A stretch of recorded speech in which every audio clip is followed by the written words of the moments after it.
Hello and welcome to New York Empire Podcast, presented by Greatest Ultimate Bag. I'm Dan Hilton. He's Matt Pippin Auletta. And while the UFA playoffs are still going on, the rest of the league must be pretty excited at this point because for the first time since 2017, they don't have to worry about the New York Empire at championship weekend. So disappointing for us, but I guess, Matt, is exciting for the rest of the league because, yes, we will be crowning a new champion for the first time in 3 seasons. Also, a good chance that it's a first-time champion. I think the only potential repeat champions would be Madison and Carolina. So a lot of teams maybe getting their first shot at their name on the trophy.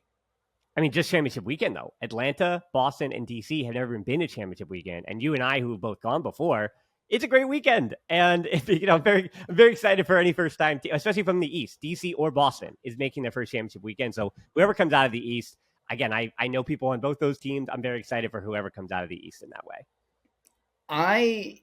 It's almost hard to believe that DC has never made it in all of the years. Yeah. So I don't necessarily want them to break that streak now, but and I was also going to say, just I've been to championship weekend even as a fan, not just as a player, and it really is a great experience. It's a lot of fun. The games are great. The crowds are usually good.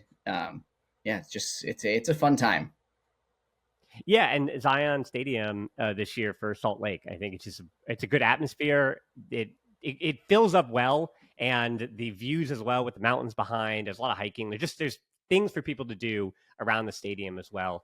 And having the whole weekend kind of be an event, I think is always really helpful for the UFA and putting that on. So before I guess at the end of the show, we'll preview a little bit about what we think for the playoffs. If anybody cares about what two Empire podcasters think about the rest of the UFA playoffs. But before that, yes, the season for the Empire ended. They finished the year 8-5, 19-18 loss. And I think the rest of the National League coverage has covered this to death. But yes, of course, it was Jeff Babbitt with a buzzer beater and not even a top 20, 30, 40 buzzer beater in his career. Just the way that he snuck in, didn't really have to crush the pile. Through. Yeah, just snaked right through, which is not a term. Snaked right through is not a term I've ever used with Jeff Babbitt. It works. It's fine. And it happens. So, yeah, I mean, disappointment for New York, euphoria for Boston, and certainly for all those reasons, Jeff Babbitt is the man of the hour and the guy that you have to mention, because I think we started talking about him in the first Empire podcast, couldn't get away from him in the first 5 minutes. And now this is how the season ends too with Jeff Babbitt. I mean, he's one of the greatest players in league history, and this is just part of his legend. And he was with the Empire for 7 years, and he's truly one of the greats in the UFA. And this is just another moment in his legacy. He does it with a lot of poise. Sometimes it's jaw-dropping, and even when you're surrounded by great players, you see him do something and you're just like, wow, no one else can do that. And then other times he just does it by being super consistent and just beating people to the cone, or just making the right decision over and over and over, or kind of, he's kind of quiet until he starts flexing and yelling a little bit, but somehow there's still like a contagious atmosphere around just the aura, even if it's not always vocal. And yeah, that play, I really thought people were in a better position than him, and then he caught it, and it was just like, of course, this is how it's going down. This is it. I know we're not going to talk too much about the game, but the end of the game was kind of a microcosm of everything Empire lost in the offseason. And, there was the bad throw out of a double team. No John Lithio there to just throw an easy one because he's giant, just over the top to people. That kind of got misread, got dropped, whatever. There was another double team that gave him a little trouble. So that, he was missing there. And then obviously Jeffrey comes down with the buzzer beater, and you just think, like, the second the throw is in the air, like, I couldn't believe that the game even got to that point where Empire, it felt like they were in control and just had it. And then you just like little crumbling away, and then the second that throw goes up, I'm sitting by myself, and I just said, like, this is over. They've lost. And then I see the pile, and I'm like, wow, he's actually not in a great spot. And then he doesn't even sky everybody. He just like slinks through. It's just inevitable, it seemed. I mean, yeah, but maybe it's because I'm too in it, obviously, with the Empire. I watch every minute of every game multiple times. And I feel like in the third quarter, because the Empire went down early in that game, and I really thought it was over. Like, second quarter, I thought there wasn't enough. And at the pace that those two teams played, that I really against DC said the same thing. That like even though the Empire had gone up early in the first quarter, once that 3-goal lead happened for DC, it was like at the pace that the East division plays, nobody's coming back from that. And when Boston had built that lead in the first quarter, I really thought that it might already be over, but then the Empire fought their way back. And I think by the third quarter, and this is, again, unfortunate because I think there's an emotional bias to it, I thought that whoever lost that game was going to say, we lost when the other team won. Whether it was Boston because they had their lead, or whether it was New York saying there's no reason why we shouldn't be able to hold on and get ourselves over the finish line. Because I think if Boston winds up not winning that game, let's say 2.5 minutes earlier, Charles winds up converting on the goal line. Or, for example, I mean, Elliott said this to Evan Lepler for the Tuesday toss, that the reason why Elliott is going to, and he said this, he's kicking himself about missing Charles on this under, but instead, if he had kept that throw in bounds, maybe he would have given Oliver a chance. And he said he would have thrown it to Oliver earlier, but the man marking Oliver on that, what would be the open side, and the side also where the wind was pushing the disc, Jeff Babbitt was the defender. And even though Oliver looked open, I mean, and so Elliott was pretty honest about that. And so just having him in the area. But I think, the Empire are going to be frustrated because they're going to feel like they had that game. But if Boston had lost that game, they'd be saying the exact same thing, that there's no reason why they would not have won that game. And I felt like anybody was going to be disappointed if they felt like they lost that game, as opposed to, I thought, the week before when DC beat New York, that's what it was. Like DC went and they beat New York more than New York beat themselves. Which I think, just a frustrating way to end the season. Totally understand that. So we're going to completely change tune, though, because we've got our end of the season awards to give out. We usually don't do this, but as people know, I do podcasts in other sports as well. And when disappointment is happening and other teams are still playing, I think it's always fun to do a little bit of superlatives and give our end of the year handouts. So the categories that we're going over today, we're doing player of the season, play of the season, the Empire newcomer of the year, which is different than rookie of the year. So there's a UFA rookie of the year, and then there's the new to the Empire player, best offensive player, and best defensive player again. Then we'll wind up just talking a little bit about next season, speculating in the rest of the playoffs here. We're going to start with the play of the season. And you and I talked about it. When you go 8-5, unlike even previous years, it didn't feel like there were any marquee moments. And I think the Empire and you and I have been spoiled by the fact that for many years now, whether it was Ben Yott, Ryan Osgar's buzzer beater in against Atlanta in 2022, and then Jeff Babbitt, of course, seemingly twice or three times a game at the end of quarters. There's all these moments, all these plays of the season. But this year was kind of hard because it felt like the Empire, even some of their best games, Salt Lake, Minnesota, it was hard to find marquee moments because they completely dismantled their opponent, or they'd wind up losing to Boston or DC or Boston again, or to Atlanta, right? Like there was no marquee plays for the Empire in those games. So I had 3 candidates for this one. I had my play of the season was Matt LaBar's layout against Salt Lake. It made SportsCenter's top 10. I think it was an incredible feat of athleticism in probably the best win of the season against a really good Salt Lake team. And my runner-up was Jax Callahan against Philadelphia, only because there's many things in this UFA game that I cannot do. But there are things that I go, oh, wow, like maybe I don't often see that. It's not something I might see in other sports as well. So Jax Callahan against Philadelphia is something that, again, if I ever do that, you pinch me because I can't do that. And then the honorable mention for me was Mike Ross' 200th block. I know that was probably very high, or maybe even your play of the season, because, it didn't have to happen. He could have retired in the offseason, but he didn't. And him getting 200, Ryan getting 200. I mean, I don't know how much longer they have left, but now it just feels like whenever they decide to go, they have done all that you could possibly want for in a career in the UFA.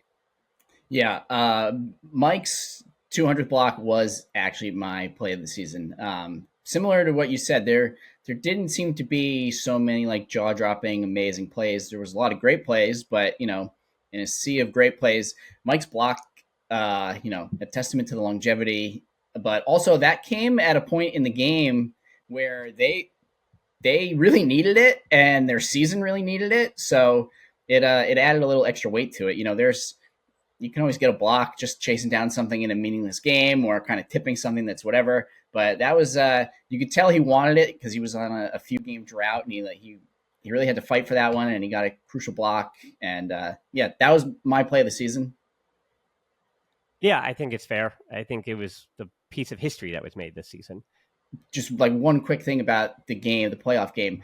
The the comeback Empire made early in the game really came on the heels of Dross blocks and then Dross putting in the breaks.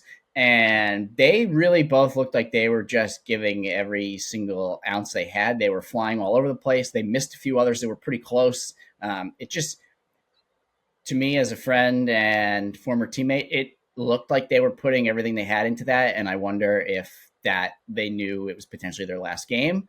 So curious to see how that develops in the offseason and moving forward. But yeah, it seemed like they were giving absolutely everything they had, and I thought maybe they were going to be the ones who spurred the comeback, and it was nice to see, but unfortunately came a little short.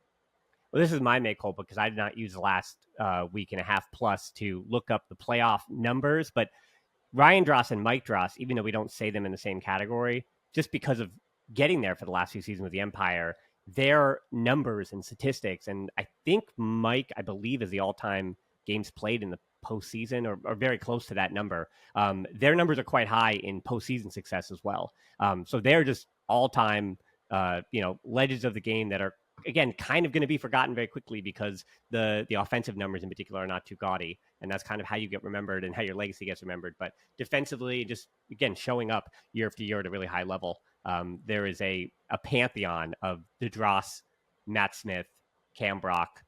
It is a very short list of players that have kind of done it through all the different eras in the league. Okay, next category: Empire Newcomer of the Season.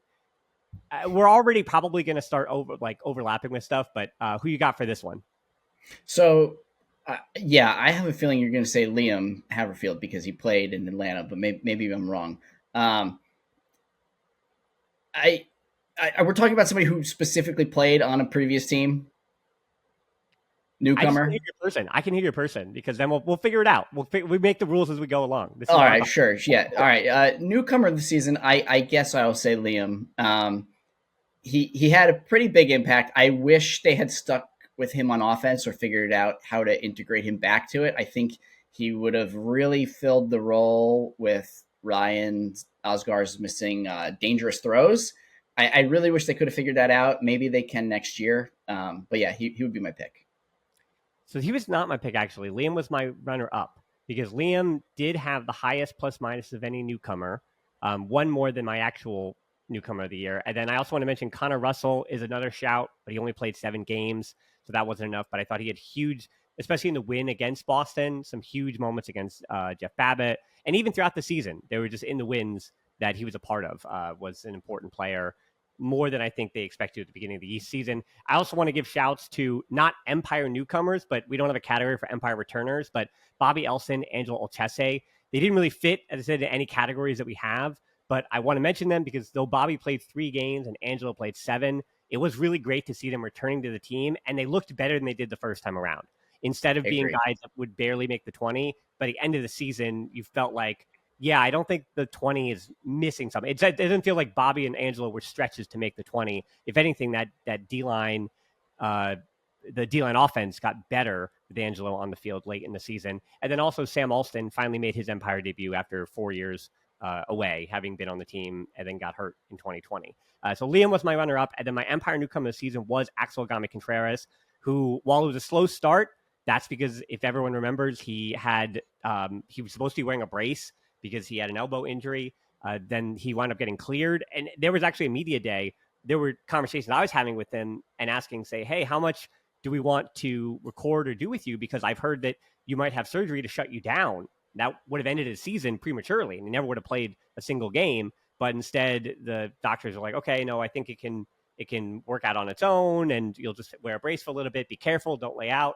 And of course, what does he do in like his first or second practice? Of course, as every Empire player does when you tell him not to do something. And so for me, I think Axel Agami Contreras was, when he started to play well and looked healthy, that's when the team I think really started to click. And I like the pressure he brought, especially when, for again, a spoiling another category, in one of my worst moments of the season when Josue Alora went down, Agami Contreras got even better. So this is not to disparage Liam at all, because I think Liam's blocks were important, and I think it's just based on expectations. I hoped that Axel Agami Contreras would look good, and by the end of the season, I really got it, and he understood that, okay, this guy is an important part of this team. as opposed to either being shut down for the year or whatever it was. He made sense based on the signing that he was. Yeah, he was a good spark plug, good high energy, and I think he did apply a lot of pressure in some crucial moments. And then once they got a turn, it seemed like he was just super jazzed to be out there playing offense, and often found a lot of space. And yeah, he was fun to watch. I agree. He was on my short list. Hey Ryan, have you ever thought to yourself how you could fit everything you need for one weekend into a single bag? And there's an incredible layout block. Oh, there's a Callahan. Mike Dross did it for New York. From cleats to jerseys to discs, pennies, water bottles, the greatest bag can help. And this is going to be a greatest here.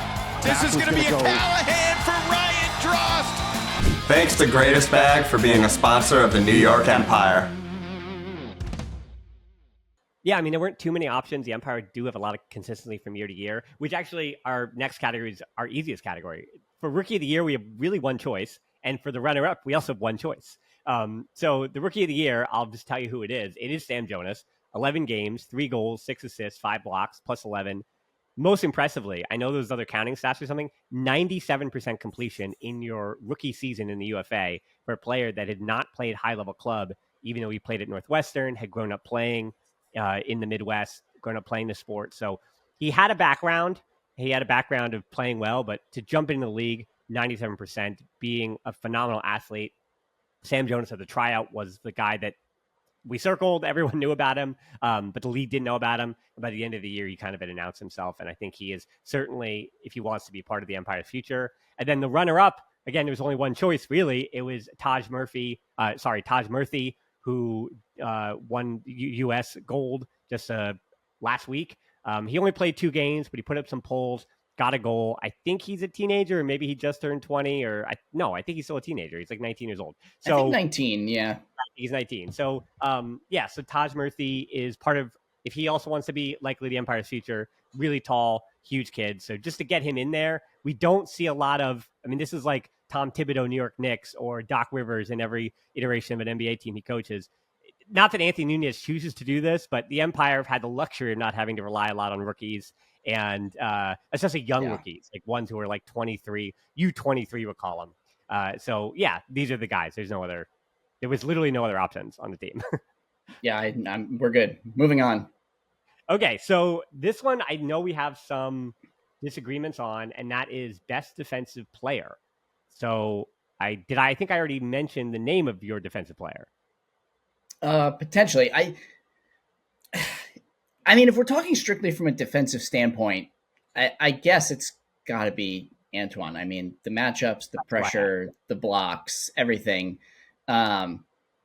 He really didn't touch the disc a lot on turns, and he didn't accrue that many goals and assists, which, as a defensive player, those stats can always be skewed depending on how often you get subbed out on timeouts or, whatever. But his involvement was a little low, but like as just an actual defender, top notch. What do you say? The pressure, the aura, the deterrent of throws near him. It's all there.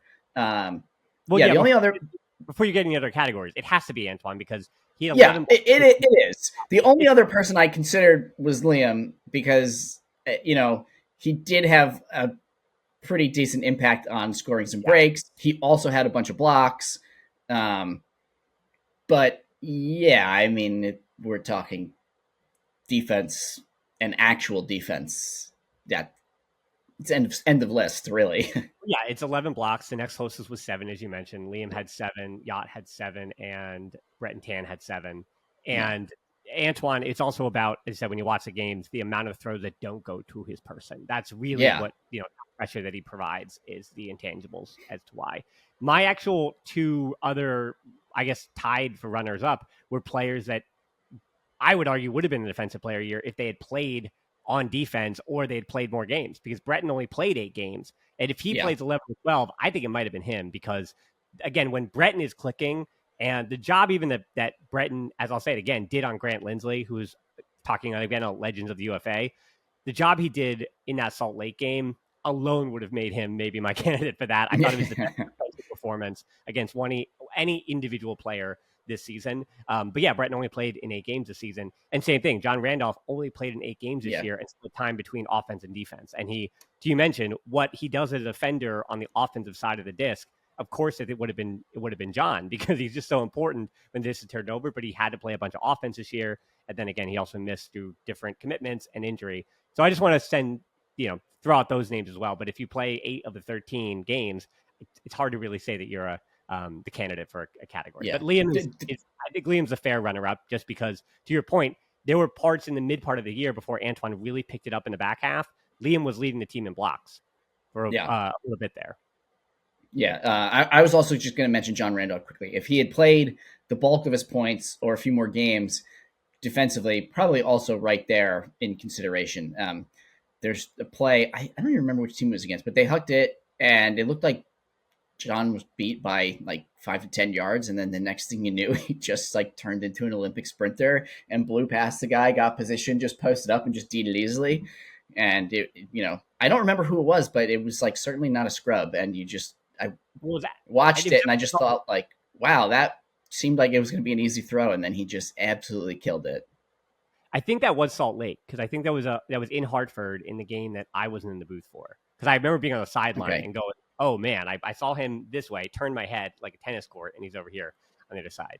All right, so John Randolph will likely not be one of our candidates for best offensive player of the year either, because again, didn't play enough games, didn't play enough minutes.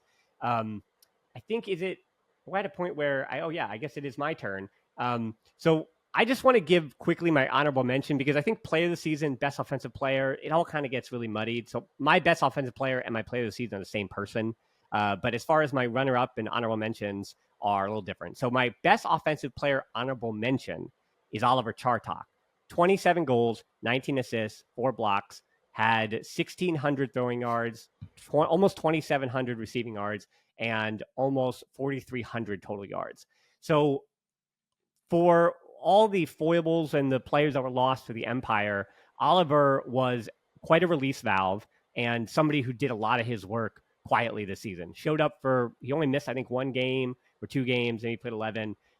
Just really important for what the offense was trying to do, as somebody that would stretch when needed, but likely come on those big unders, cutting off space from Yacht and being in the end zone, being reliable.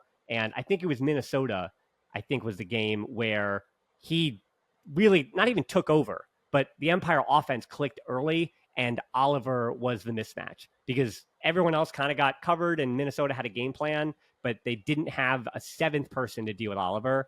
And when they were playing well in that game, that stuck out to me. My runner-up then was Ben Yacht, 11 games, led the team in plus minus, 35 goals, 19 assists, 7 blocks. And I believe this is, again, my number for him, a career high. He can correct me on that. Anna, correct me on that. His dad, Dan Yacht, or any of the brothers, or Mrs. Yacht, anybody can correct me on this, but I think there's a career high 96% completion, only 100% all year, right? Has to be, yeah. So I looked it up. The throwing percentage the completion percentage was way up. The turns were way down. I'll let you finish, but yeah. That's what he had to do this year. For that Empire offense to succeed, he absolutely had to cut down the turnovers. And it felt like he was a bit quieter in the goal scoring, and it felt like he wasn't as involved in the offense. But I think when the offense was humming and clicking and everything was working, it's because Yacht was kind of playing within the flow of a team, which can be really difficult when Osgar is gone, when Babbitt is gone, and you could be the guy to try to take over, but he kind of just played in the system. So runner-up for me. And then offensive player for me was Jack Williams, 30 goals, 30 assists, played 13 games, 5 blocks, almost 4,900 total yards. Throwing yards. No, total yards. Yes, total yards. So almost 4,900 total yards. So yeah, I think it has to be Jack Williams. He was the hub of the offense. He was the guy that made everything work. Yeah. So I will say one thing, and then I'm going to almost echo all 3 of your choices. If there was a first half of the season award, my boy Charles Weinberg would have been right up there. He was a star in the beginning of the season. He was like the consistency the team needed when they were struggling, and I thought he played really well this season. It dropped off a little towards the second half of the season. Still played well, but just want to shout him out since I was an early proponent of how well he was playing.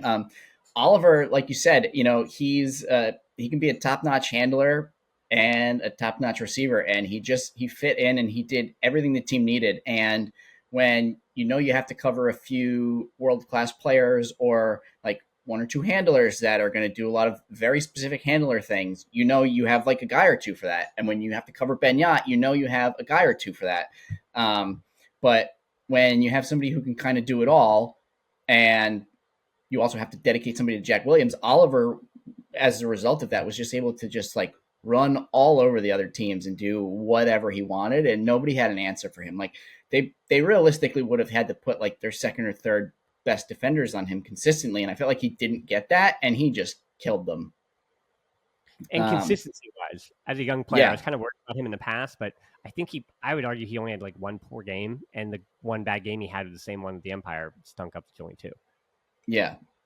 No, he was just great all season. And then, yeah, it's hard to not give player of the season to Yacht because of how much he adapted to what the team needed this year. But I do think it needs to be Jack. 30-30. He was just all over the place. He really took over at certain points in the season when the team really needed it, and the games got the pressure built more and more as they needed the wins to actually stay in the playoff race. I mean, they could have dropped one and been in real serious issue, and then the team just they looked like the 3 out of 4 championship caliber teams. They ran through Salt Lake, Minnesota.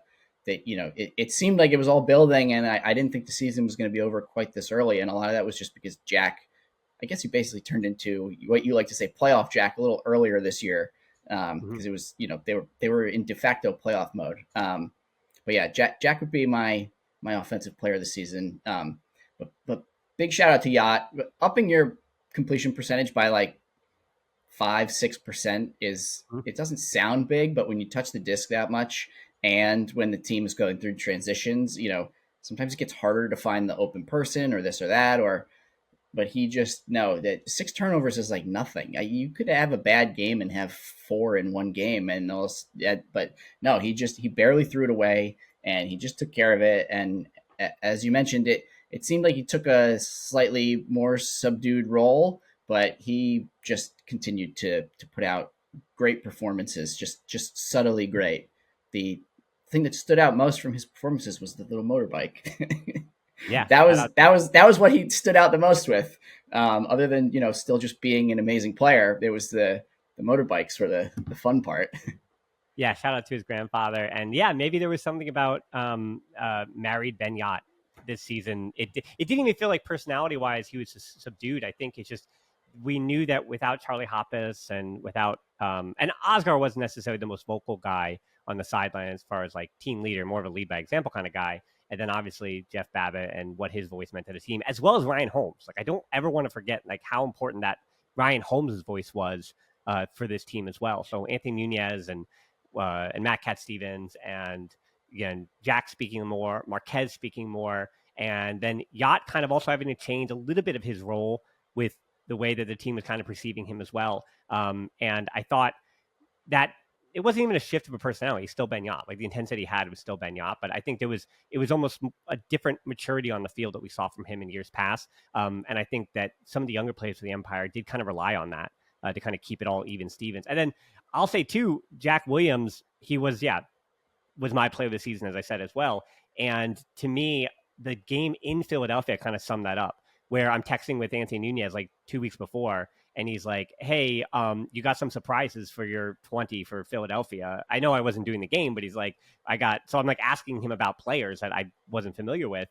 And, that was a game where I was like, well, Jack's in the lineup, and there was like 7 or 8 of the 20 were not Empire practice regulars even. So Jack they went very deep down the depth chart there. So that was we were talking about, we were nervous that like they could potentially drop that game and they were going to be in a real serious issue for a playoff spot. Yeah, but then Jack went supernova, and especially in that third and the fourth, the Empire come rolling back. Again, the Callahan almost kind of flipped that game, and now you get a victory. And so, there are, as good as everyone else was, there's multiple moments in the season where I'm like, okay, Jack has, this game is over because of Jack. And you kind of felt that. And that's why I think he's the player of the season. Also played in all 13 games. My runner-up was who you mentioned. For this is now not offensive player, but player of the season. My runner-up was Charles Weinberg for the exact reasons that I don't need to repeat. That for the first half of the season, I would say almost 60% of the season, we're saying it because even total yardage, he was second on the team just behind Jack in total yardage, 4,629. He had more than 2,000 throwing and receiving, 5 goals, 30 assists, 3 blocks. And I think teams figured out basically when the Empire was struggling. And then I think credit to DC and Boston for figuring this out in the last 2 games of the year.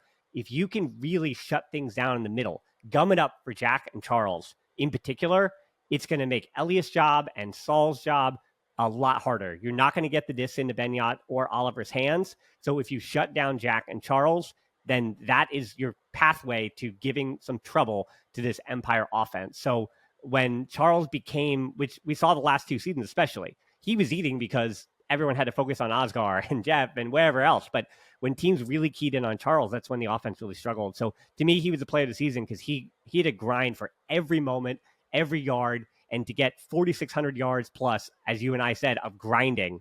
That is a lot on your legs. That's a lot on your body. He's planning a wedding, so he's got other things on his mind too. So I think it was a great season from Charles, and I thought he was my runner-up. And then player of the season for me was Jack. So again, I love to hear it. I guess I wasn't the only one.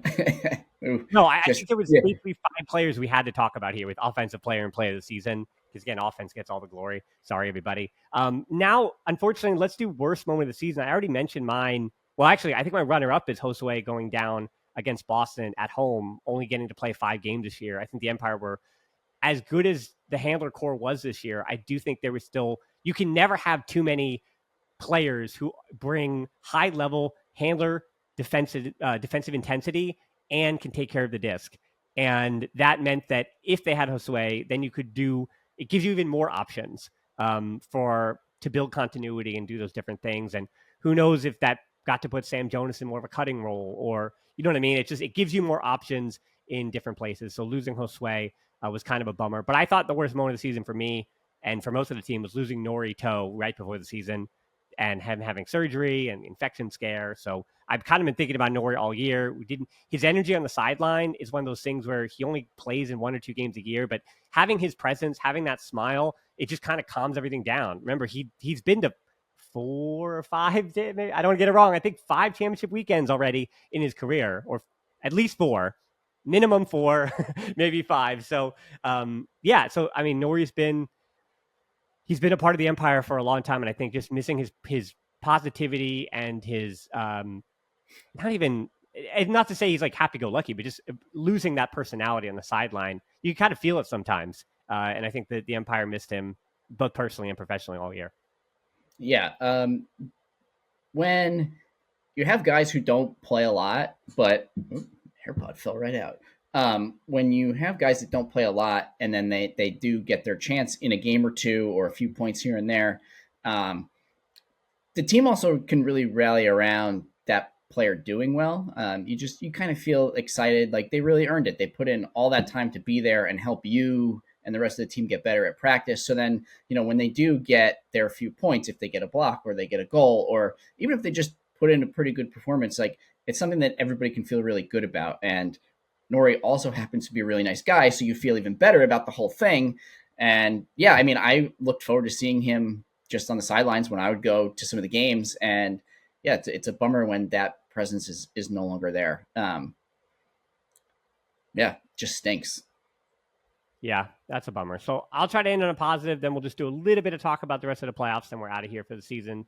The 3 players. So congrats to you, the Perfect Attendance Award, who played all 13 games yesterday. We already mentioned Liam Haberfield, the new signing, Jack Williams, and then the guy who was a part of the 31 game win streak that ended at the beginning of the season. So the all-time win streak. That I think this season should be marked by that, though. That it really, yes, the Empire not going to be seen as this dynasty, at least maybe until next year, but they're going to at least have to take a break for the dynasty this year, having been out in the first round of the playoffs. But Ethan Thornton, cannot forget that he was a part of the only player that played all 31 of those games in that win streak, played 13 games again, and also lives in Boston. So that commute is a lot on your legs, staying over the extra night, really a full commitment to the Empire cause and to all the wins. And I mean, all the losses this year too, all 5. But Ethan did everything he was asked to do this season.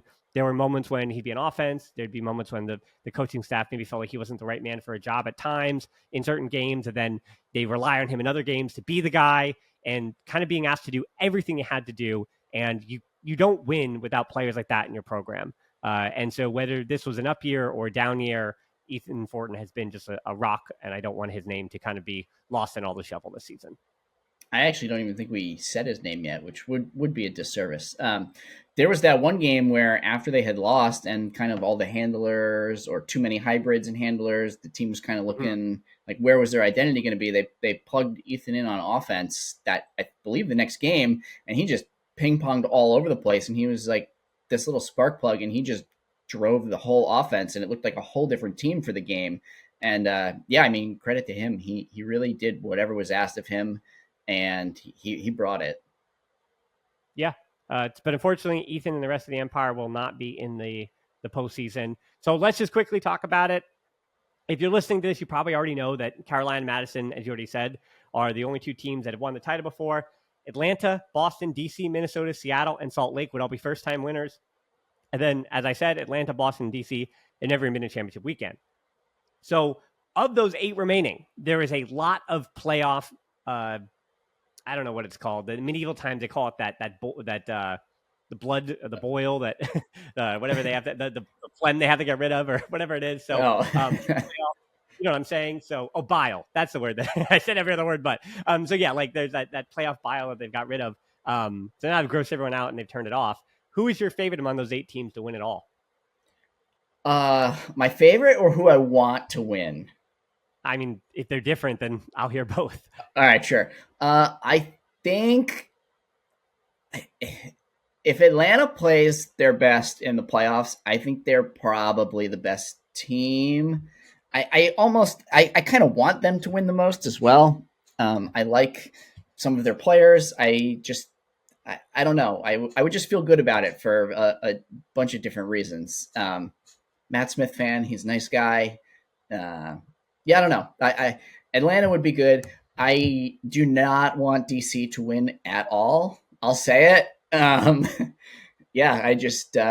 would also be very happy. Sorry, Empire team, friends, everybody. If Jeff and Boston and them, if they won, I wouldn't hate that. Somebody's got to come out of the East. So I hope Boston comes out of the East no matter what.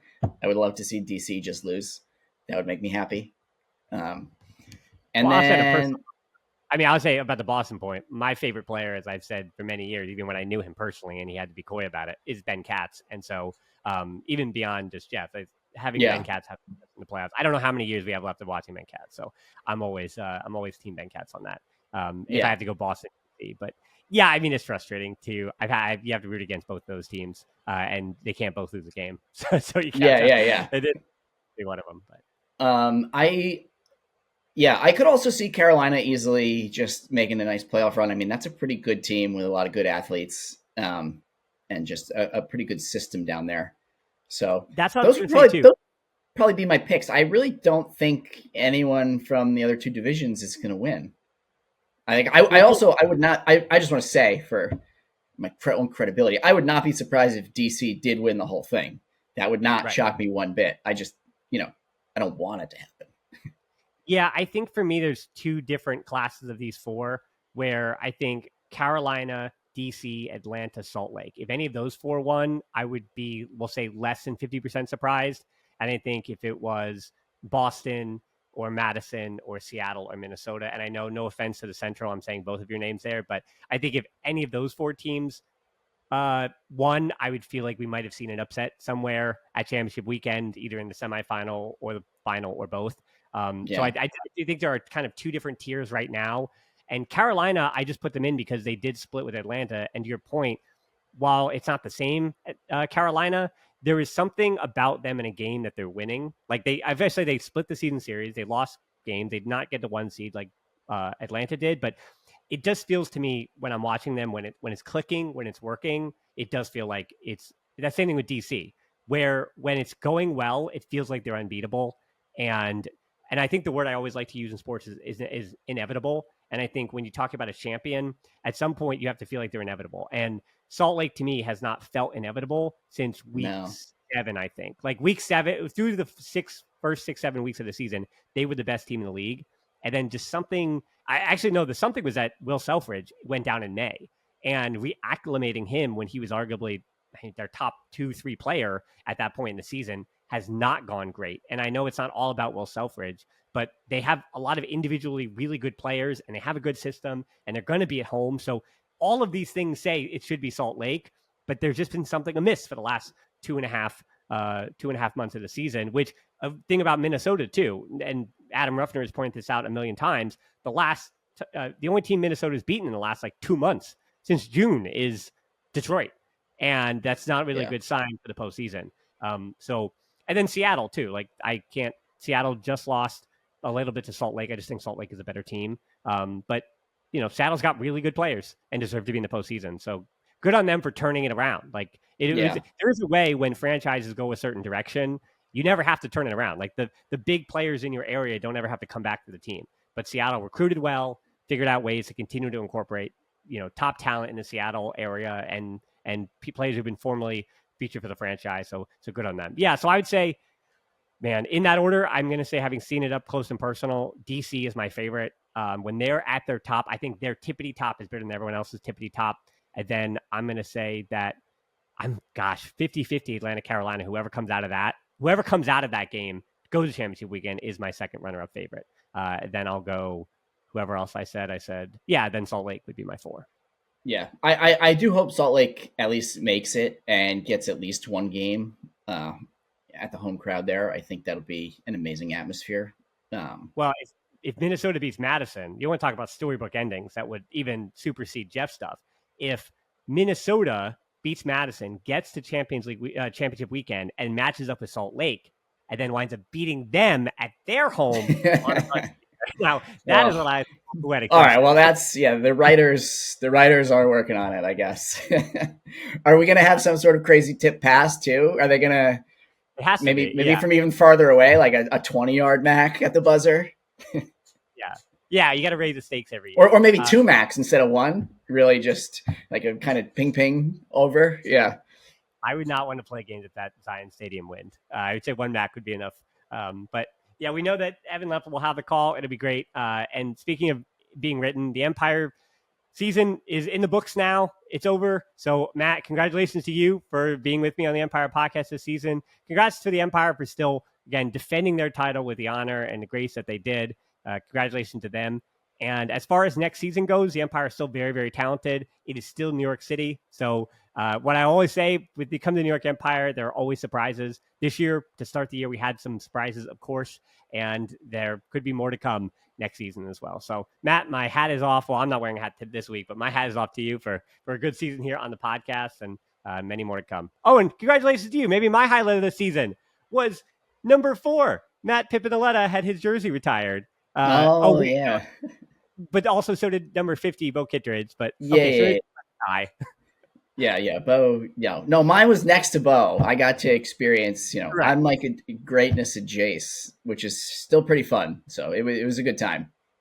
Yeah. All right. Well, congrats to you. And again, congrats to all the teams that are going to championship weekend. I'm excited to watch the playoffs this weekend. And so this is it for us for the season. We'll be coming out with hopefully a few extra fun things throughout the offseason. Who knows? Then the new season will be here before you know it, tryouts and all that stuff. So look out wherever you follow the Empire. Again, social media, the YouTube channel, and all watchufa.com content or watchufa.tv content. If you want to relive the glory, go and watchufa.tv or the YouTube channel to watch last season's documentary about how a dynasty is formed and what winning does really mean to all of these players in the UFA. All right, so for Matt and myself, everybody, have a good summer.